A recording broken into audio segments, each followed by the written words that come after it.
Wasn't something that came in the mail. However, it is coffee beans. There's a reason. Oh, it smells so good. Yeah, these are something that I'm going to be doing a little bit of a B-roll or maybe even an intro with. You'll see that coming up in one of the videos.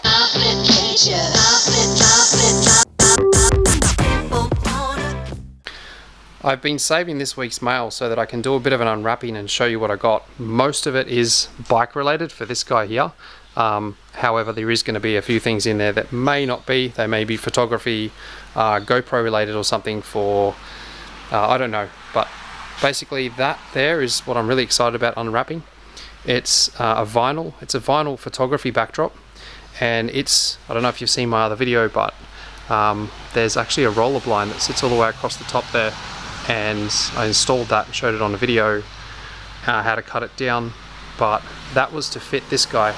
I've had it printed, I've had a vector logo drawn up, and yeah, I'm just really excited to see what it's going to look like up there. It's just basically a blind that pulls down over that whiteboard to hide my chicken scratch, and to have something nice to look at in the background of the video.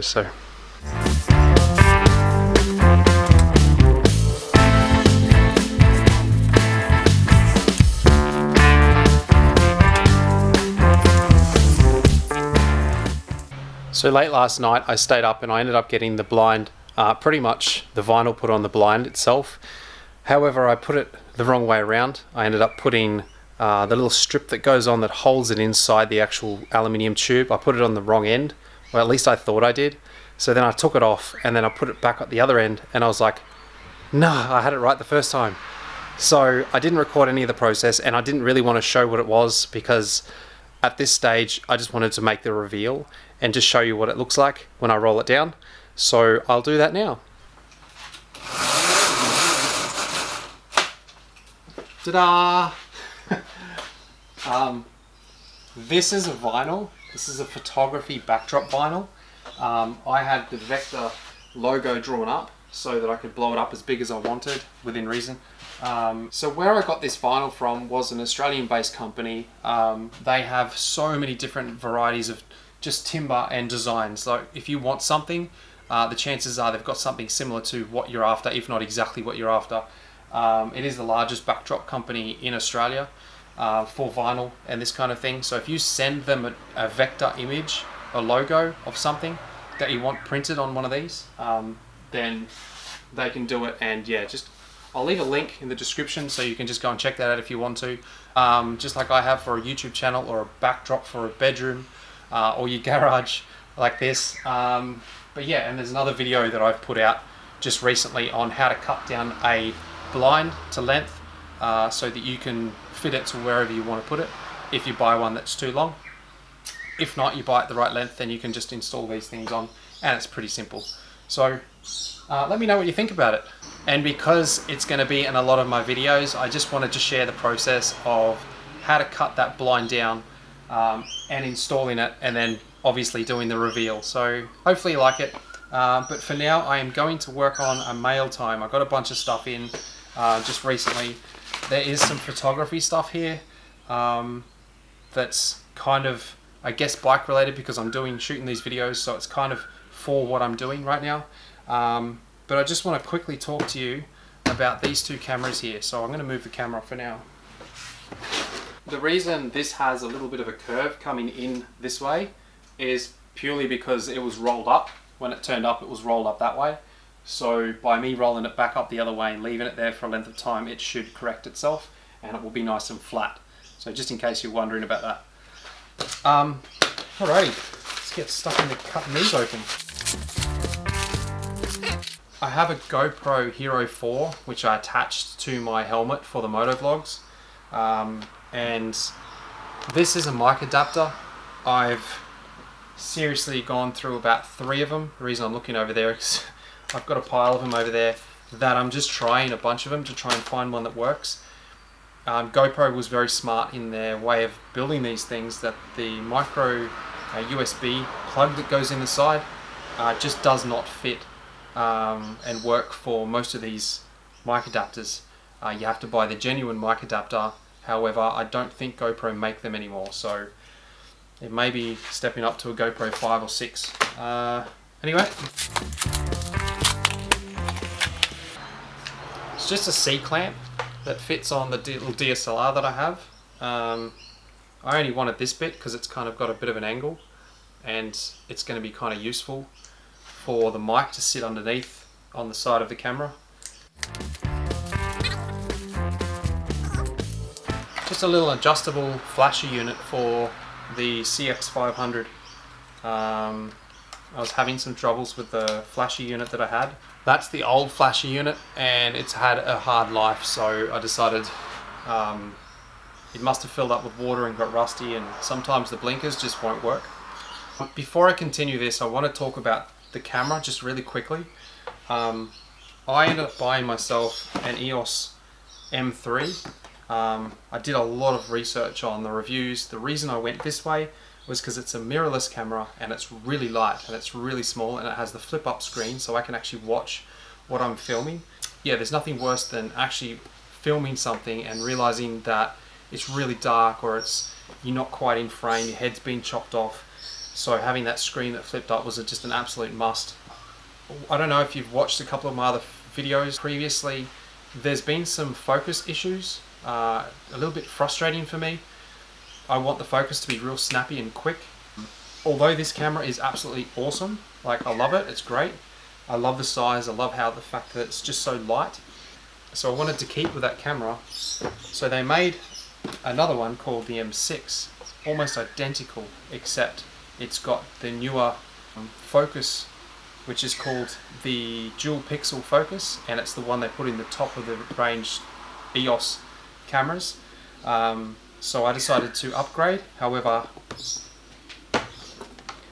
this one is over 4 months old. The company that I purchased it from won't take it back because it's over 4 months. They have a 3-month policy that once it gets past that they won't take it back. So I'm kind of stuck with that. It's an awesome camera. So now I have 2, and I don't need them. That is the rear rotor for the CB750.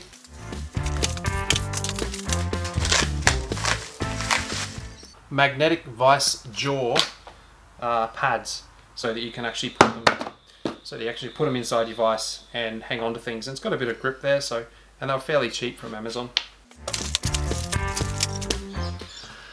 GoPro Hero 4 genuine case. I bought one that wasn't genuine and then realized that it wasn't genuine, and it was just so hard to see. Like, the actual glass wasn't glass, it was plastic, and I couldn't even see through the screen.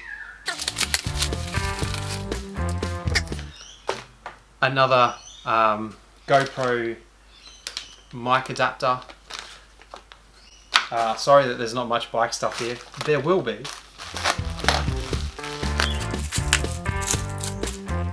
What my plan was with these is to put the bike keys on them and then stamp on them what the bike is. If I give the bike a nickname, maybe put that on one side.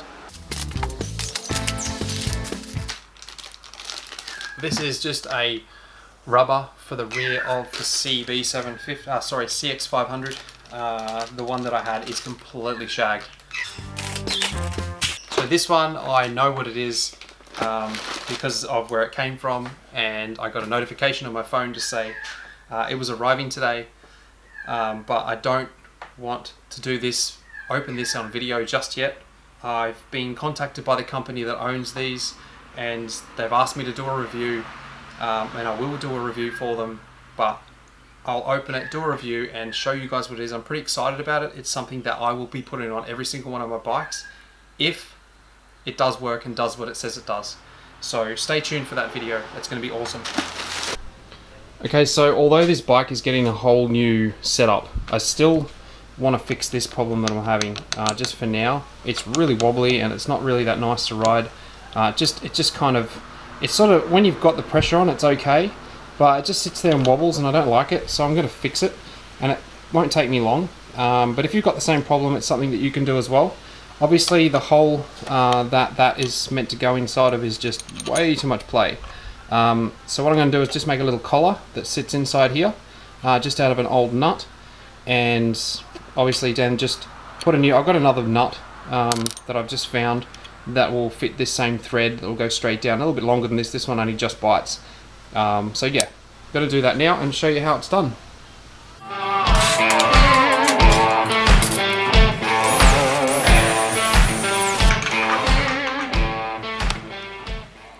It probably still needs to go down a little bit more than that, and it's got a bit of a taper on it just because I didn't want to get too close to that chuck jaws. So I'll do a little bit more after I wind it back out again, and I might put something behind it to stop it from getting so close to the chuck.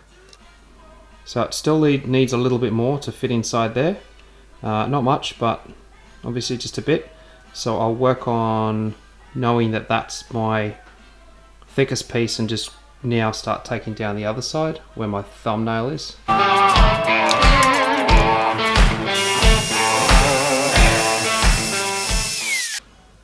I didn't really have anything to put behind the chuck without hunting around for ages, and I didn't want to spend a long time doing this. So what I did was I just spun the collar around the old nut in the chuck so that I could get to the big meaty side first, and then just keep working my way through until it's perfect, and then just, I guess, linisher it so it's straight. I think that's going to be okay. Still got a chamfer on it like this, but I'm going to pretty much just have a look at how it sits inside that hole now, and if that works, then we are good to go.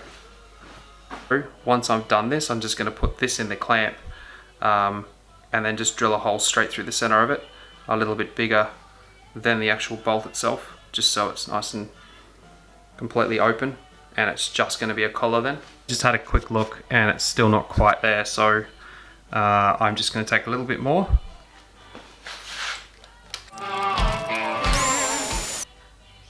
That should be on the money. Let's have a look.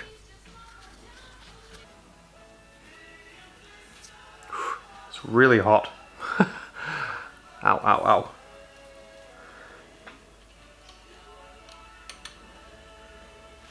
Okay, so it goes just in there, but just needs a little bit more, and then we're good to go. Okay, that time I decided to shave the actual head of the bolt itself, just so that I could see if it's going to fit rather than having to keep taking it off the bolt. Basically what I meant by that was, now that I don't have to take it off, I can just see if it slips in that hole. Oh, look at that, like I bought one. And you know what, the thickness of it this way is perfect, so that's just going to be spot on, and it actually goes in there and stops, doesn't fall out. So now I'm just going to drill a hole in the center of it, take out that thread, and it's done. Cool little hack.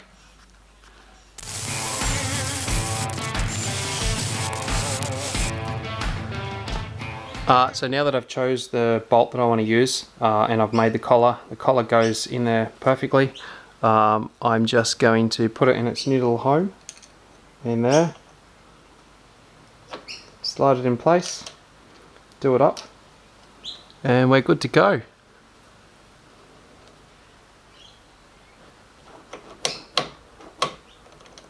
No play, still need to do it up a bit though.